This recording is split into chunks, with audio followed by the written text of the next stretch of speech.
Everybody, welcome back to another Girlfriends Chit Chat. You know, y'all, how we do on our Friday nights. We love to chat it up like girlfriends always like to do.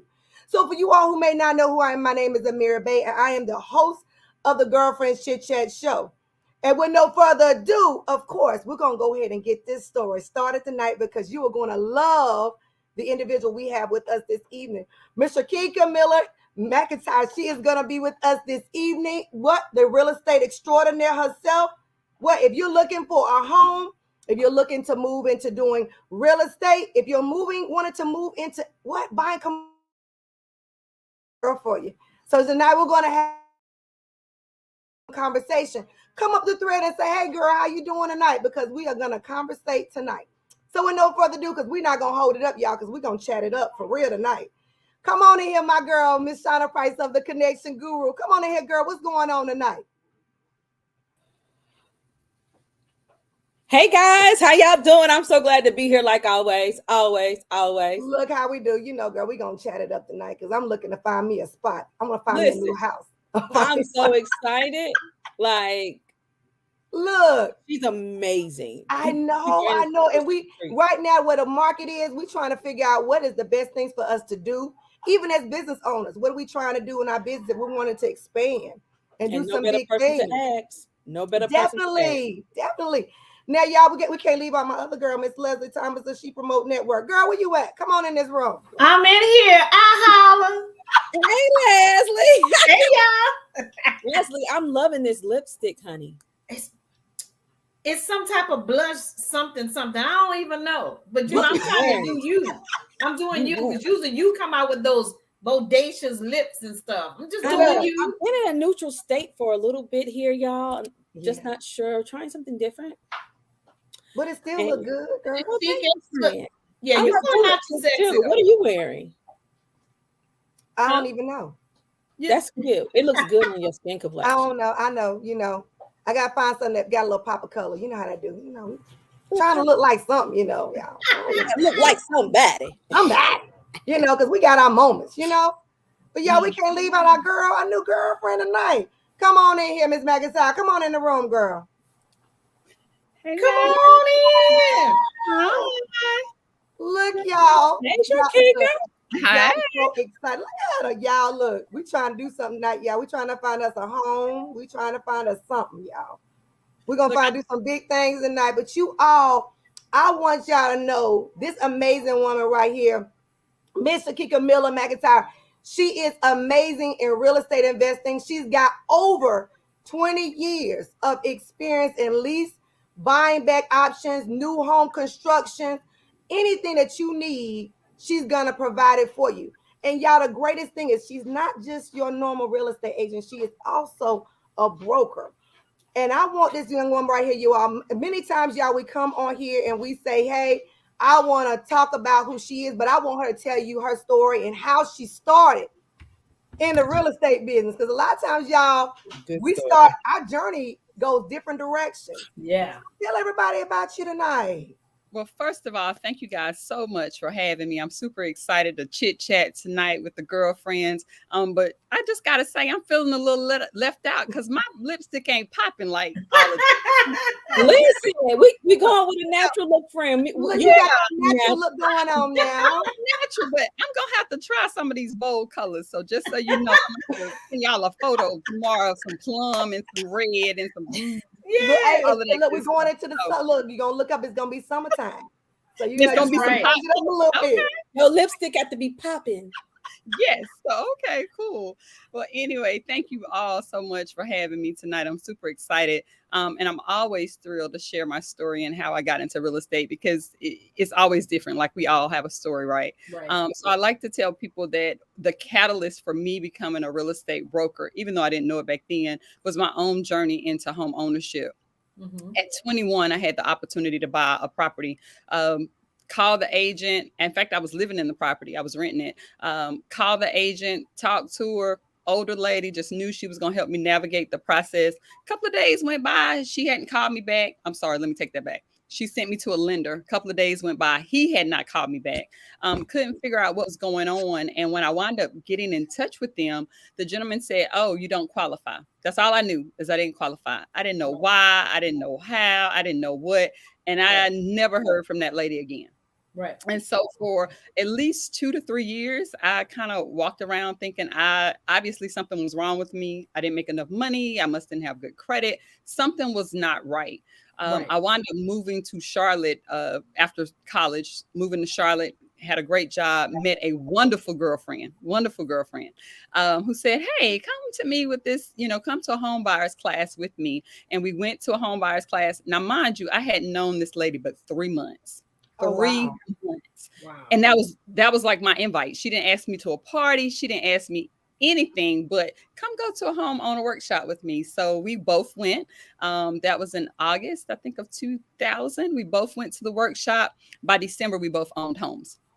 And so I'm always happy and thrilled to share that story. And then from there, literally 4 years after that, sitting in Orlando, Florida, 9 months pregnant, feet swollen, with our son on an AAU tournament. My husband said, "Hey, if you don't want to go back to work, if you want to take some time to chill, do you, boo? Just do you. Do whatever you need to do." And I came back immediately and started real estate classes. And I have to say, in the interim, we were actually investing in real estate at the time. So it wasn't just out the blue. But that's my story. That's actually how I became a broker. And from there, I have absolutely been in love with it. I love what real estate represents to us as women, to individuals, to African Americans, to people in general, and definitely believe that it's truly the catalyst of wealth building. Wow. That's amazing. It is. She could give us a little bit more, right? Like, I feel like we need to understand and know what happened next. So did you take real estate class, say, okay, I'm gonna become a real estate broker? Because you said we was already investing in properties. Can you tell us about the investment in properties? Because this blows away. So I call this my panty run story. So y'all will get it in a minute. So I actually went from corporate America to entrepreneurship. I owned a small boutique here in Charlotte, North Carolina, and I was on lunch in January. I was in the car, and guess what comes on the radio? Victoria's Secret's winter sale came on the radio. I actually went down to Eastland Mall, walked in Eastland Mall, went into Victoria's Secrets, got all my little gear ready. And as I was walking out, I saw a flyer, and on the flyer, it said, "Each one, teach one." And it was an investment seminar. And what drew my attention to it is that it was a lady on the flyer that I recognized. She had been my executive in corporate America. And so we connected, got my husband on board, and we began to purchase new home construction properties for the purpose of doing leasebacks. And so basically what would happen would be a new home would be built, or a client would go in, they would get ready to build that property or was building that property. And for whatever reason, there was some type of glitch. So for instance, we had one individual, a family, they began building their property, and because they had to pay their daughter's tuition, they went behind on their car payment, which is devastating, right? They had money down. They were planning to move here to North Carolina. And all of a sudden, they can't because they got a 30-day late because they're trying to pay their daughter's tuition. And so we then to actually buy that property and then leased it back to them for 18, I think that one was 18 months. And that was our strategy. And so we did that for several years until the market began to change, when it didn't make sense anymore. Okay.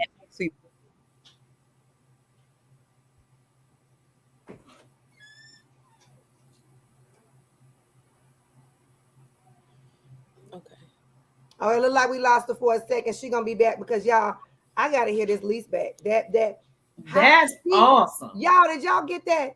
Did y'all see what she said?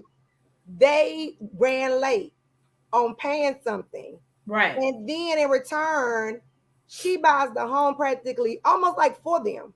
Yeah. And then move them into the home. Yep. Who does that?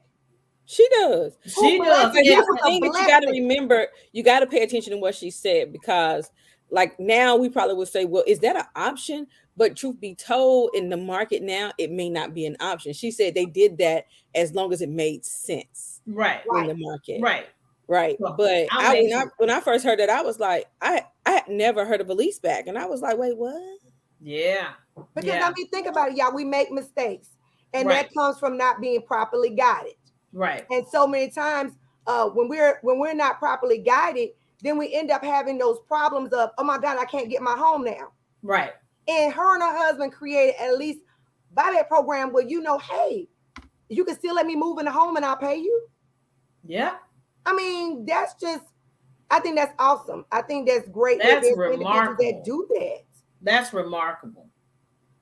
But I mean, think about it, y'all. That's just girl. Look, you did an amazing thing doing that for individuals. Now, let me ask you a question. Why did it not serve a purpose anymore? Well, for a couple of reasons. When you're doing leasebacks, you always have to run numbers, and most of that is future projection, what you're going to make on the sale in the future, or any lease. I tell that to people all the time. It only makes sense if you can project what you're going to make in the future, and it makes sense. And so when the market began to change, 2008 through about 2009, 10-ish, we realized that we couldn't sell the property anymore because the property values were not growing the way we wanted them to. So for me, I couldn't make several thousands of dollars anymore. And so it didn't make sense. And then let me just be clear. The other reason was people couldn't qualify the way they were qualifying before. So the person that moved in 2005, 6, 7, they no longer had programs available to them that would allow them to qualify now. And so in the years to come. And so that changed for us. But it was great for us because then we were able to hold the properties. The tenants still wanted to stay in those properties. It made sense. For us, we had newer properties. We wasn't dealing with a lot of repairs, maintenance, those types of things. Right. So it still made sense. But I'm always careful when I'm having conversations with people now that call me. To me, that's a great scenario.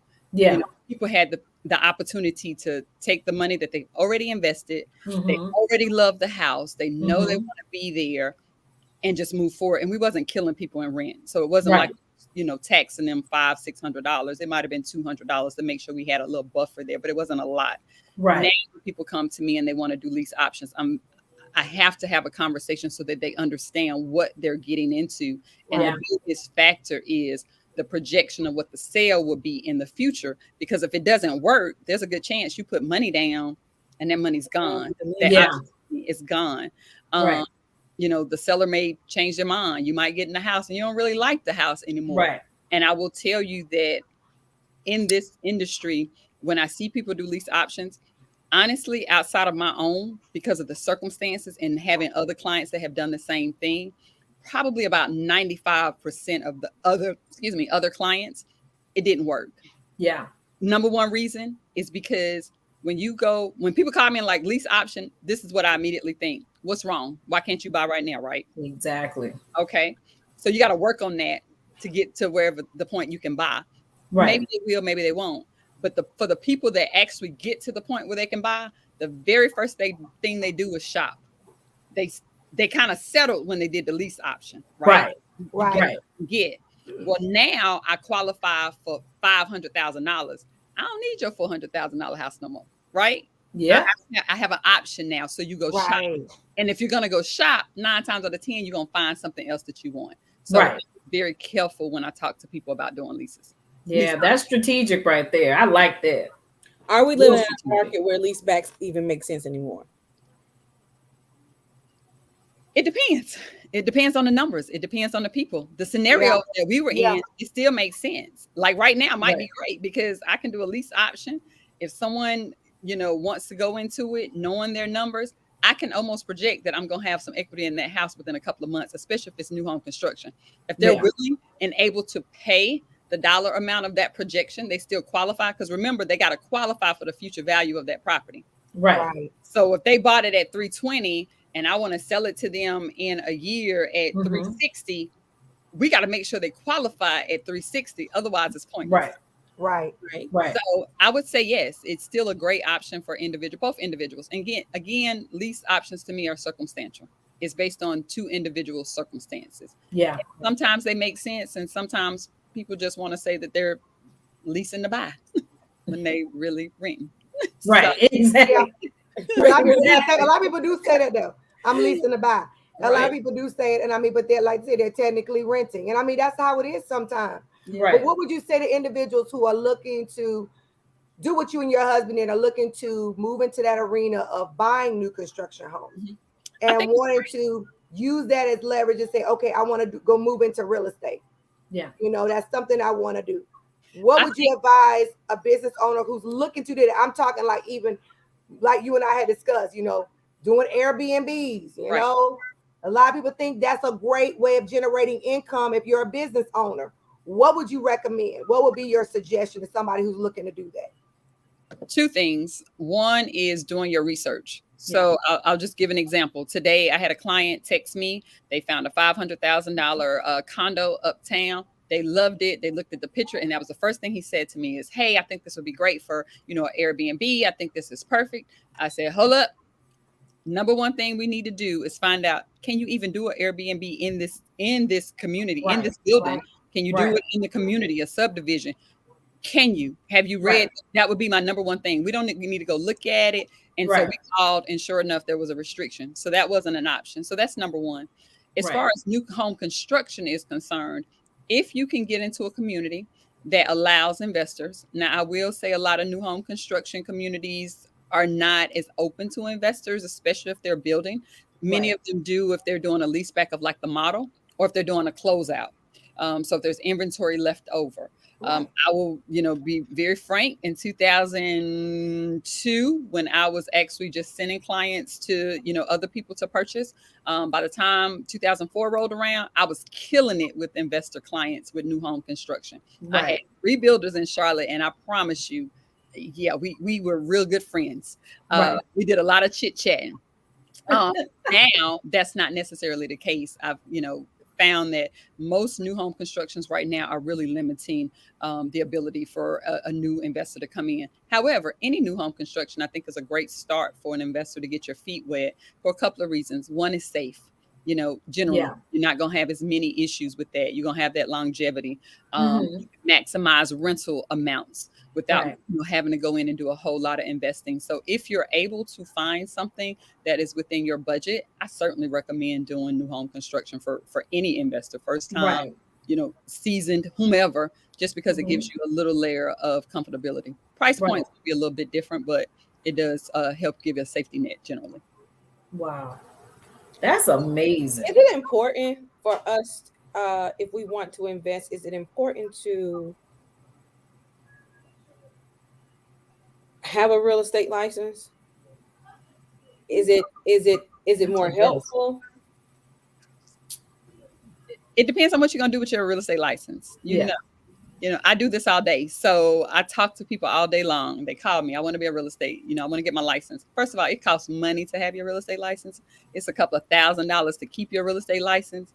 Yeah. If you're just getting it just for the heck of getting it, then no. I suggest, even if you're going to be doing several deals in a year where you can maximize and take advantage of, doing the commission, of course, because that was my scenario. I would buy, I would make the commission.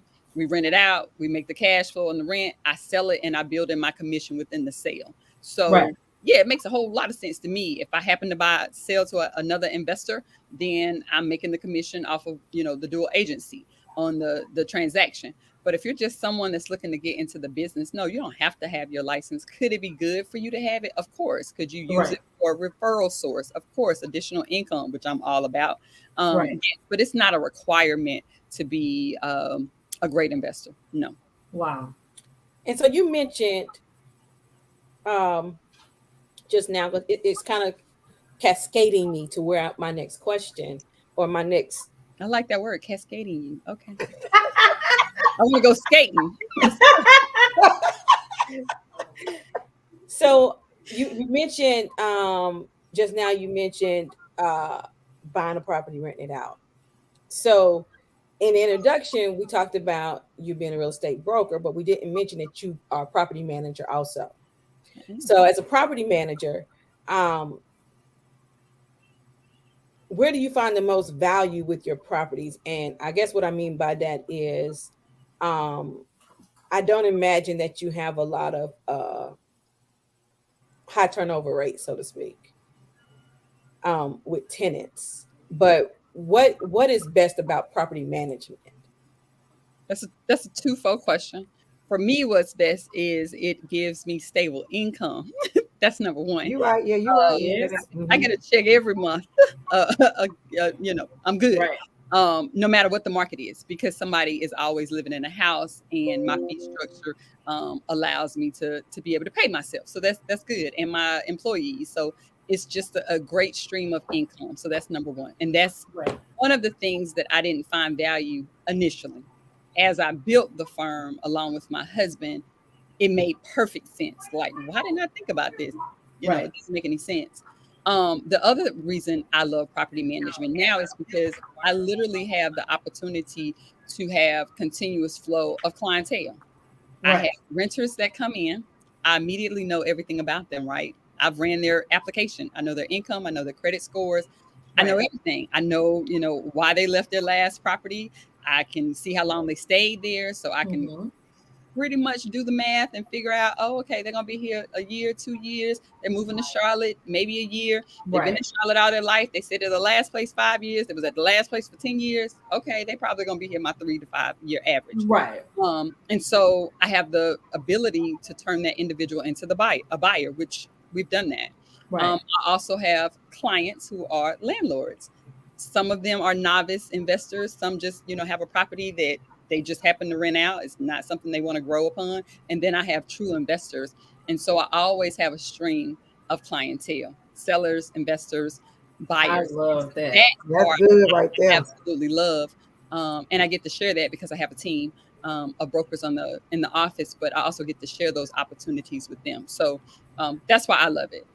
Or two of the reasons. The next reason Mhm. is I get to educate. Yes. The bottom line, I get to educate. Yeah. Several years ago, I had an applicant come in. He had no idea what a 780 credit score meant. Oh man. He didn't, and he was grown, so he had to be 30s truck driver, no clue. Never had Exactly. had a hardcore sit down financial conversation Right. really with anybody. Right. And so for me to be able to have a conversation with him, and eventually, like, you're paying $1,400 a month in rent. That's You got a right. nice house. It's in a great neighborhood, but you're a truck driver. You making almost $100,000 a year. Plus, you got a 780 credit score. You pay That's your right. rent on time every month. Before, like every month, he would come in at the end of every month. We could guarantee we would see him. And he Right. caught me one day. We just started having a conversation, and I was like, "Oh, let me check your application." So he had probably had a 780 for 2 years because Right. he Wow. was old. Right. And so I get to have those types of conversations. I get Right. to have conversations with individuals that are housing voucher participants and Mhm. helping them transition from the program. That's like my passion, my joy. Yeah. And then I get to, have some real talk conversations with some people that allow me to do that. I don't always do that because, I got a hat I got to wear. Right. But sometimes I get to have the conversation like, girl, you paying too much and you ain't paying your rent on time. You need to leave. You need to go find you something that's about Exactly. $400 cheaper. And then get back with me when you're able to, do something. Or you're never going to be able to save money, Right. doing this. And so that's why I Right. enjoy it so much. But that's honest conversation, and I like that. Yeah. I It like is. that you say, listen, the goal is for you to own. Like, ownership is the name of the game. So in order for you to get to this place, Yeah. Exactly. you're gonna have to cut back and stop trying to keep up with the McIntyres. Don't do that. But think about it though. You have to almost think that even having a home, how much further do you want to go? Yeah. Do you want to expand? And I love the fact you give that knowledge. You're there to assist, you're there to help. It's not that you say, well, I'm not going to spread the wealth. I'm going to help you. Right. What Yeah. are you trying to do? Where are you trying to go? Right. And if you have the necessary credit score and you've been doing everything right, like he was for the last 2 years, what can I do with this? Correct. I may Right. want to do one investment property. Okay, what Right. direction could I go in with it? What could I utilize it for? Right. Well, in that knowledge that you give people, it's like, hey, I want to buy this home, but can I do it in this type of neighborhood? I got a friend of mine. she wanted, she was looking to rent her house out, but they told her she couldn't. Even making it a Section 8 housing, her community would not allow her to do that because they had already met so many numbers of them in the neighborhood. That's right. So many, and that was it. Right. And the only option she had was either stay in this house or move out. Right. Right. And the thing is kind of sad to think, like, why you want to move out? It's like, I want to make an investment property and buy me something smaller. I'm one person living in a 5-bedroom house. Want to do a 5 room. Exactly. Exactly. And that's a part of doing the research. That's a part of doing the research before you go in, but it's also part of being an active member of the community, because somebody voted, years ago, rentals wasn't an option. I mean, it wasn't a big thing. So nobody wrote those into every covenant, and restrictions. And so a part of being involved in the community, somebody had to present that to a board and the community had to vote. So I always tell people, if you are going to be a homeowner, if those are the things that you're thinking about, be a part of the community, get involved in the homeowners association so that you can understand why that decision is being made, number one. Right. And then add value, because that's a valuable conversation. What if I can't sell my house, right? Yeah. Right. In the situation, I can't sell my house, but I don't want to lose it. Yeah. Right. My only option is to rent. So is there anything that, any circumstances that could, help me with this process? So I do think, again, research is totally huge. And I also, you said something, and I just wanted to add this, right now is one of those times where people are kind of second guessing whether or not they want to buy, because they can't buy the dream. Yeah. Right. They can't buy the dream. Right. I just had a conversation with a young lady on Wednesday this week while I do dream sessions with my clients. And she told me what she was qualified for. The area that she's in, she can certainly buy a great condo for under $200,000. I think it'd be great. And when she started talking to me about her desires, I said, I'm gonna tell you now, based on what you're telling me, I think you're gonna be above 200,000. We'll look. We're gonna do what we need to do to find you what you want. Right. But for me, if this is the dollar amount you have today, look at this property as a substitute for renting. Right. Not your dream home. Right. It's like in baby steps. Right. You're renting a townhome, you're paying almost $1,600 now for a townhome. You go into this less than $200,000 house, your payment's not going to be $1,600, right? That's right. Look at it as a place for you and your children to go for 2-3 years. 2-3 years. Yeah. Let's be strategic in where it is. Mm-hmm. Find a place that's, can show growth, where there's some equity that's been built. We can show you that. True. It might make a great rental because, 2-3 years, you might get married. You're going to get a job promotion. Your business is going to kick off. You're going to be a millionaire. You're going to be able to keep this. Is it a great area for a rental? And then you go do your dream home, or build your equity in these 2 to 3 years. Right. Sell your property. And then go buy your $300,000 house with the $60,000 that you've already saved on this house. And so I think one of the challenges for me over the years, one of the biggest challenges with getting people to buy that first house and feel very comfortable in that, is for them to understand it's not a forever home. And I think it's challenging for a lot of people. And it comes down to what you said about, keeping up with somebody else. Exactly. You don't need a dining room if you ain't never used the dining room. You've been renting for $1,800 a month. That's right. Gotta have a 2-car garage. Well, you don't even have a garage right now. I know the garage is great, but let's get to 1 and then we'll get to 2. Exactly. But I need 2-car garage. But you got to think about it. But you know what? Sometimes you think about, like you just said, Shauna, I have my dream home. Okay, let's rein it on in. But I need 2-car garage. I'm saying to you again, y'all, you see what we're doing right now? Let me tell you something. That is the key thing. So I'm a certified credit repair consultant. I also do financial literacy, and the bulk of my clients are all, I work with real estate agencies. So I have realtors, I have about, I think last I counted, I have 10 that I currently work with. The biggest challenge, I do monthly check-ins with my clients. I don't just do the, hey, let me fix your credit and that's it. I do monthly calls with my clients, because what I realize is I have to change their mindset as they decide to do home ownership. They are still thinking back from when they were little. They're still hearing all of the myths that granddaddy told them, you ain't gonna never get that boy, put your money in the house kind of thing. And, and I'm just like, tell granddaddy we love him, but you can't keep your money up in the house. We're going to need you to put that somewhere. And so the bulk of my challenge is I realize, and what I love about some of the underserved communities and young men and women who are going out into the workforce, that is where I got to catch them. I really need to catch them in high school, because what I realize, I have to fight against every day all of the myths, all of the things that they've told themselves. Why should I go out and get a house? I'm like, at tax time, are you benefiting from that rental?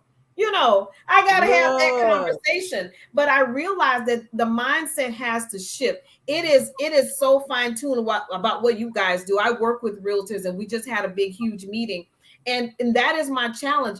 I'm like, think bigger. One gentleman, and I want to tell this testimony really fast. This gentleman and I work with each other. He's a truck driver as well. He didn't even know what his credit score was. Brother had been rolling around on the big highway, said, oh, I think my credit score is like 5 something. I said, okay. I said, well, let me get in there. Let's do it. Do you know this man was at 810 credit score, didn't even know it. I said, bro, I had to go, bro. I said, when was the last time you checked it? He said, oh, I think it was about 4 or 5 years. So I didn't even tech him. I said, what? I said, if you had to think of some way to be able to get residual income, what would you do? He said, well, I'd like to buy a mobile home park. And he said, get some mobile homes put on there. And I said, well, guess what? Let me show you something. Because I do monthly meetings, I was able to show it to him. He now owns property. 5 mobile homes are already on there. That means that he has the enough to put 12, I think it is. Wow. He is, so we have him in there moving constantly. This man's gonna make money in his sleep. Mm-hmm. That is the power of credit. Yes. As it pertains to home ownership. He moved into his $300,000 house. I just want to point that out. 308 to be exact. Yes. And he is doing fantastic. But I taught him how to maneuver his budget, because what good is it to bring him into that if in a few years he doesn't understand how to spend, when to spend, where to finagle, how to maneuver your money. So that's why I have so much respect, because now on my end, even though I do credit, I have major respect for you all and how you all have to get your process going in order to empower consumers. It's phenomenal. I'm loving every inch of what you guys do. I don't want to do it, but I respect it. I don't do it, but it is the strategy for me. It is. It's the strategy for me. Like, I love the fact that, because what I do know is that a lot of real estate brokers, a lot of realtors, they don't use a strategy that's going to be helpful, not just for them per se, but for their client to be able to get to that next level. And I'm gonna say in life, right? And I think that that's important. I'm kind of like Leslie with I love that you make sure that it's the relationship for me. Let's just be honest. It is. That goes a long way when someone says, hey, here, let me show you how to own. Let me show you how to position yourself for greatness. Let me show you how to. That is a relationship that I'm going to always want to nurture. That's a relationship that I'm always going to want to be a part of, because this relationship served me well, right? Yeah. And it would be nothing for me to want to serve that relationship back, because of course it has to be mutually beneficial. We don't have to go into all that. Needless to say, I do want to add something. First of all, Leslie, I think that's amazing. I love to hear when people say credit specialist, working with someone that does credit restoration. I love the fact that you have strategy. That means so much to me, because oftentimes I've seen the bad in that, right? But I do want to add to, I think as a real estate professional, one of the challenges we have to have is who our ideal client is. My ideal client just happens to be first-time home buyers and investors. So my two ideal clients. So those are just happens to be my passion. Yeah. I will say that just from a regular business standpoint, our goal is to work with ready, willing, and able buyers. So if there is a professional that's not digging deeper than a regular, a ready, able, and willing buyer, that's absolutely fine. There's absolutely nothing wrong with that at all. But for those that do work with individuals that are not ready, yes, not ready, or able, they might be willing, but they're not ready and they're not able. It is a passion. It is definitely about something so much more, deeper than just this career. And so I definitely give kudos to any individual that's out there, again, providing that strategy, because it takes a lot of time, especially when you're dealing with mindsets. And we have to deal with a lot when we're trying to get, especially that diploma. That's good. That's good in general, because I think a lot of times what we miss it is that you got to be willing and able, but you got to listen. As I'm going out here to buy, I need to listen to you. Okay, you my real estate agent. I ain't a real estate agent. And I think a lot of times we think we know more than a real estate agent. We won't tell you what to do. No. We won't tell you how to do your job. And it's like, look, your credit ain't good. Okay, do I need to say it any louder? This is what you need to do. You looking like what? You can't get that. I done filed for bankruptcy. You got bankruptcy on your report. I can't get a house deal. Hey, but I can get that off. Just want to point that out. Let me throw my plug in. I can get that off. But my thing is trying to figure out, and you got to be, and I mean, I'm going to see something, y'all. You got to be honest. Yeah. Right. Sometimes we lie. We got to stop lying, y'all, and acting like when she pull your report, like you said earlier, I know how long you've been in the house. I know if you paid your rent on time. You know you missed some months. Stop lying to yourself. Stop lying to your realtor. Stop going to that line and say, this is my first time. How your credit? It's good. Just lying. Stop lying. I'm like, no. And see, and I'm real good. I make it a point to show them. So I want them to know that I ain't the one lying. I said, look, let's get to this screen here. Do you see what I see? And it tells a story. Thank you. Yeah, and I think, I think we try to shield those things and think, oh, you're not going to see that. Yeah, oh, that's not going to come up. But I feel like, what do you feel like the biggest thing you want your buyers to understand when they come to the table? Yeah, we gonna know what it is. I think one of the biggest things is that some people just don't, for some reason, and I work with lenders, and sometimes I know exactly what's going on with my clients, sometimes I don't. So it really just depends on the relationship. I don't have to know. If you got a pre-approval and it's solid and I vetted the lender, I ain't got to know nothing else about you. I'm good with that. But if you got a list of things that we need to work on, of course I want to know, because I want to be your accountability partner. I want to make sure we get it done. But I was just going to say with Leslie, one of the things that I find so interesting is people don't realize that you can see a story. And so one of the things I joke with some of my clients, and I have a coaching and consulting business as well as our property management and the brokerage. Right. But one of the things I can say to my coaching and consultant clients, my divas, as I call them, is that, I can tell that you didn't change your phone number 12 times because you don't want who to have it. And then you gave it back to him because you done went from Sprint to, AT&T, T-Mobile, Verizon, then you got the little next time something, and now you back at Sprint. And they're like, how can you tell that? Because you didn't skip around so much. So the only reason you're doing that is because you either didn't pay a bill, you wanted a phone, or you got that number changed. And they always laugh. So it's always in good humor. Don't you feel like a therapist? I do. Like, let's be honest. That's why I say, y'all, honesty goes so much further, y'all. But and it makes it harder on your realtor. It makes it hard on them because you go in there with a mindset of, I'm good, I'm clean, everything great. No, good and well, you done all the wrong possible. Well, I mean, everything that you're talking about, I wholeheartedly love it. We have a process with the realtors that I work with. Once they've gone to them to identify, yes, I'm ready to start this process. They ask them, do you know what your credit score is? And they say, I ain't sure. Before we even run the credit, I dive in.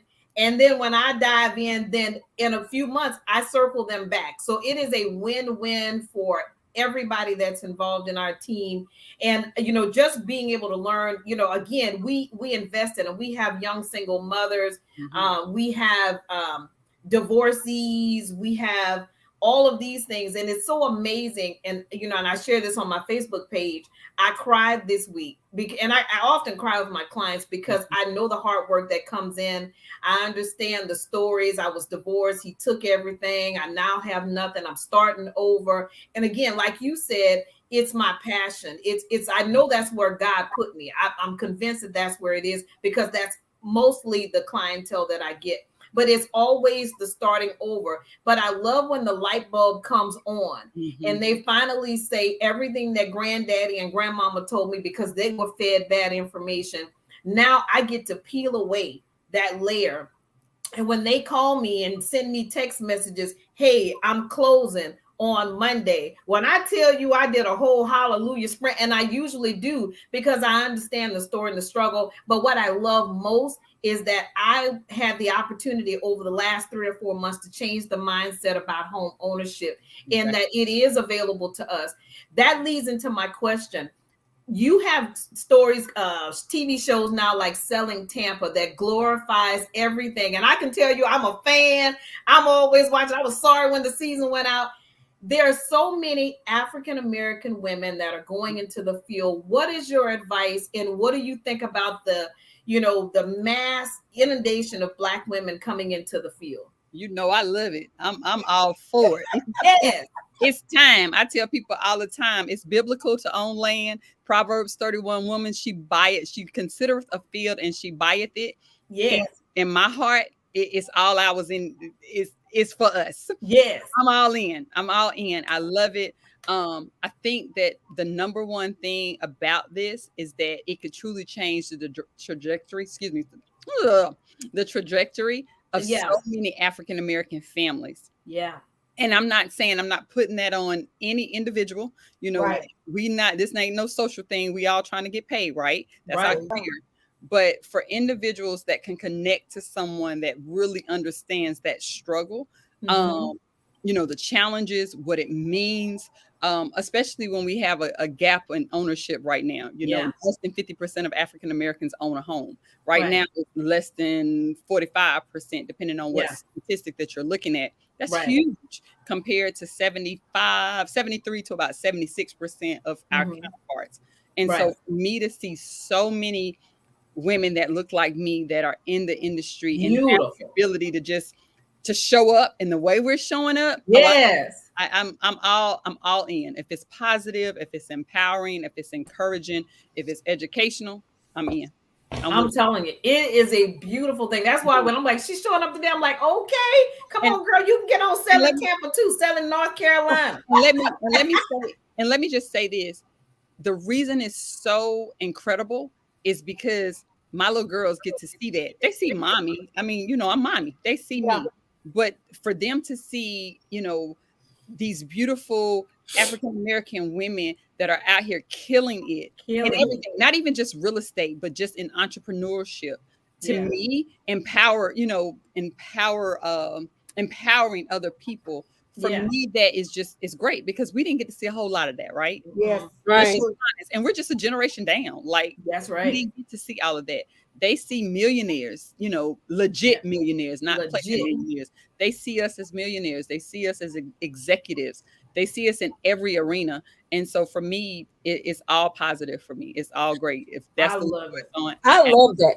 I was getting ready to say, when do you think is the appropriate time for us to begin to learn about home ownership and real estate? When is the appropriate time? As soon as I don't even want to say appropriate time. When is the best time? So I share this story and I shared with permission from my parents. So when I was 8 or 9, my parents bought their first house. I remember going with them to see the house.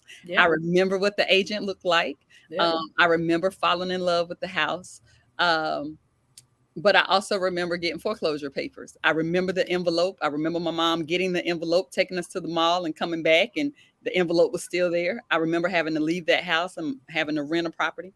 I remember them getting their life back together and buying another house. Right. I was able to sell them their third house and their first investment. So for me, those memories started when I was 8 or 9. Wow. My girls they've known that they own houses. They all have houses. That's right. Each one of them know which one, is their houses. And my girls are 10, 10, 13, and 17. My son he was with us when we bought our first house. Right. At 9, 10, somewhere in there. So for me, the earlier the better. Keeping them engaged, letting them know, helping them understand what this means. I'm going to buy a house. We can't go skating this week. We can't do this. I'm trying to save money. So the earlier the better. And I would hope that this education begins. We do see it in high school, but middle school, of course, but elementary school, these kids got cash apps and they ate. And they think money just kind of they do. They do. It just exactly it appears. Kids need to be budgeting. They need their bank accounts. They need to learn how to save. They need to learn how to invest money in something. And so I'm really big on that for my kids, especially my girls, because I want them to be very independent women, and bring something to the table as well. And be able to teach, and share that information with whoever they're around. But it's really important. The earlier, the better. As soon as they can grasp it, you should be having a conversation. Like they need to understand the difference between mommy owning the house and daddy, and renting a house. They need to understand what savings is, what a mortgage is, compound interest. We need to know. We need to know these things. So, and you know what? And you're right. Do you know right now, I think in the country, in all 50 states, there are only 24 states that makes it mandatory for financial literacy in their high schools before they can graduate. And I really like, where do we push? How do we push? Because we're pushing all of these standardized tests, but I'm like, you need to teach them how to manage money, because we have this whole society that makes money off people who have poor credit, which takes away our buying power. You know what I mean? So we like answer that question to piggyback off yours. We need to start in high school. We just bought an investment property that my daughter owns, is hers, because I wanted to make sure, because I'm like, one, I don't ever want you outdoors ever. I don't ever want you to have to crawl and have to stick with no man because you feel like you can't make it on your own. Let me just keep it real for the sisters and the girlfriends on the chat. That's what you ain't gonna do. And I teach her how to manage her credit. I said, girl, what we ain't gonna do up in here, they ain't gonna act like I ain't said nothing in here for the last 17 years. You heard me. You know what I'm saying? You got it, but that's education. That's girl, we do quizzes up in here. I be asking, I said, what's utilization? Tell it to me. I'm like, that's how we do it through the house, but that's how we have to prepare our girls. That's right. And it tells a story. Like I said, it tells a story. When people look at it, that's what they look at. And I think one of the things about starting early is it gives them a good foundation. The issue right now, going back to home ownership and challenges with home ownership, is we are seeing so many African American women doing phenomenal things, right? We have one of the highest rates of entrepreneurship, especially over the last few years, right? We have one of the highest rates for individuals going back to college and getting higher education. Yes. But we also have one of the biggest challenges of high student loan debt. Yes. So when you couple all of that, we're making money. We have this high student loan debt because nobody told us, well, don't go to college for 4 years if you're not going to really use it. Go to a trade school. We didn't have nobody teaching us how to do scholarships. Right. We have scholarship coaches. When I was around, I don't know about a scholarship coach. I do now, of course. But we have all of that information. And so now we're out here making all this money, but we got all this debt and now we can't manage it. We don't understand it. And now we can't buy a house. That's what's holding us back from buying a house. So I think the earlier the better. Yep, you're right. I agree. I love that. I think it's important. I think it's just like, even like entrepreneurship or anything that they are not. I often say, and I mean often, like super often, everything starts in the home. And so we're not giving them what they need in the home and expecting somebody else to teach it to them. Exactly. And we're scared. Look, we're selling them short. We're selling them short. Yeah, I was gonna say, and my daddy was a cash guy. Like mine too. I tell you, and he's still cash. ATM cards, all that stuff. He don't get down with all that, right? So I didn't have the conversation.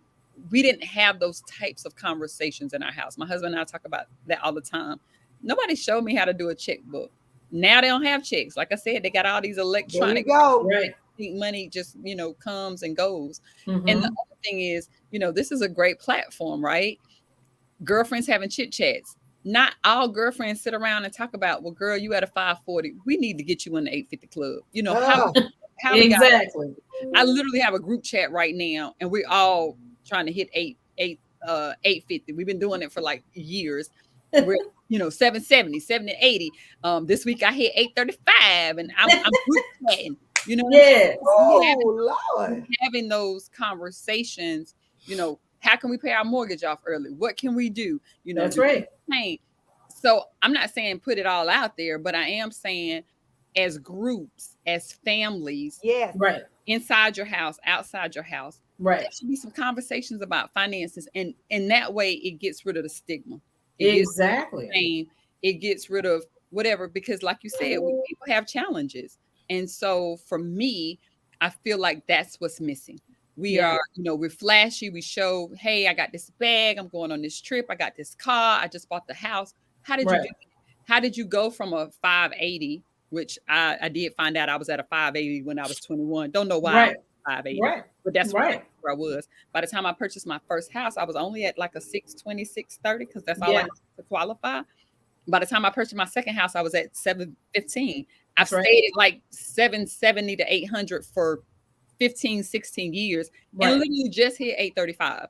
Right. And those are the conversations that people should be having. I save money. This is how I save. I save $1 a day. My kids do piggy banks.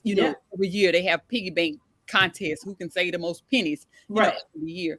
Those are the conversations we need to have so that we can show people how to do all these things so they can get it.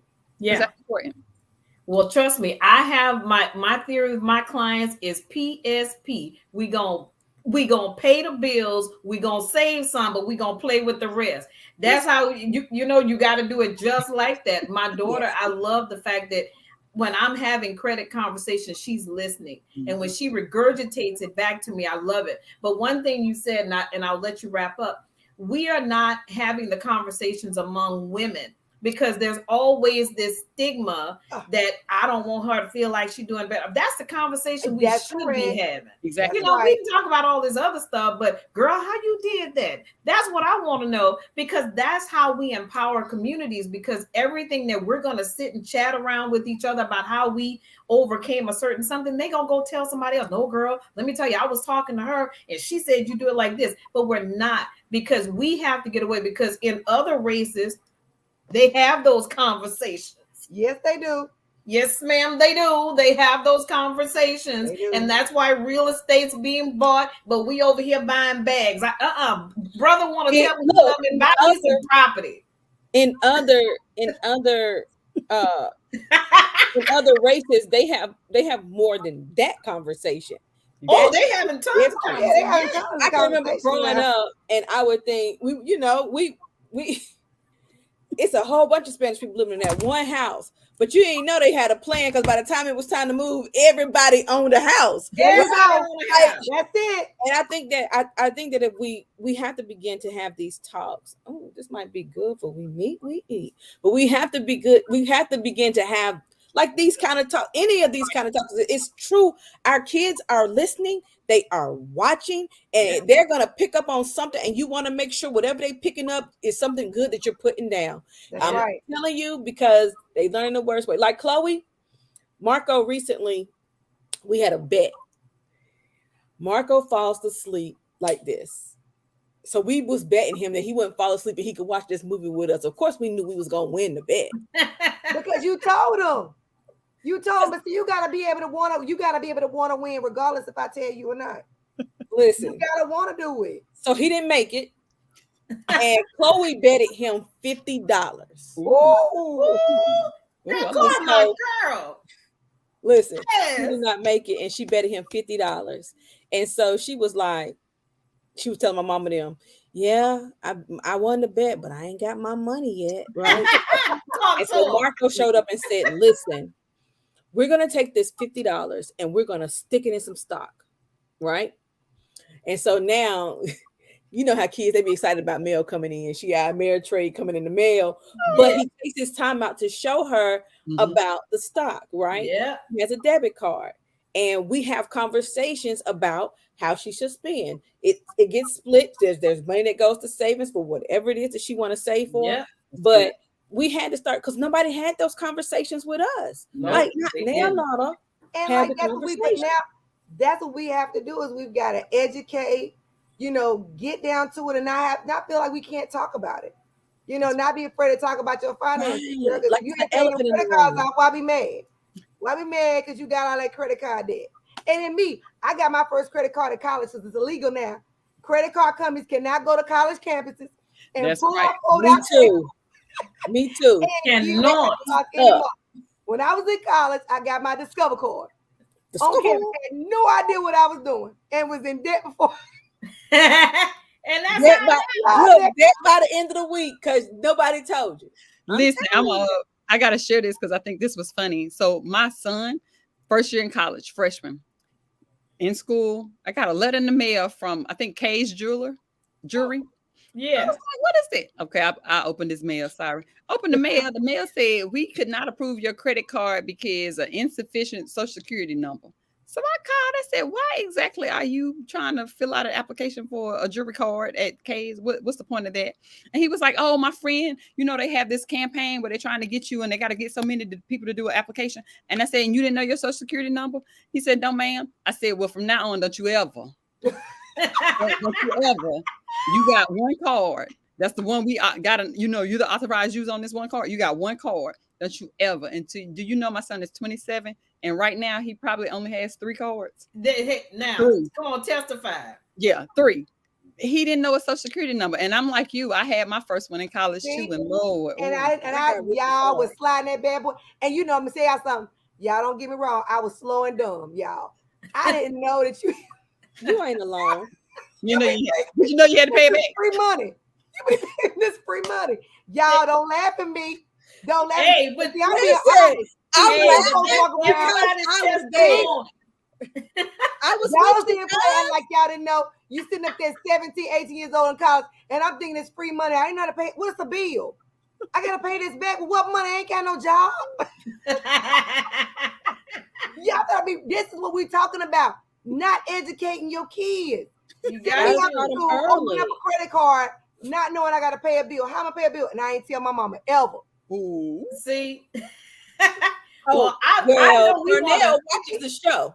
Look, but I'm trying to tell y'all, that's why it's so important that we educate our kids. Exactly. My daughter didn't even know when you take out credit card loans and you gotta pay that money back.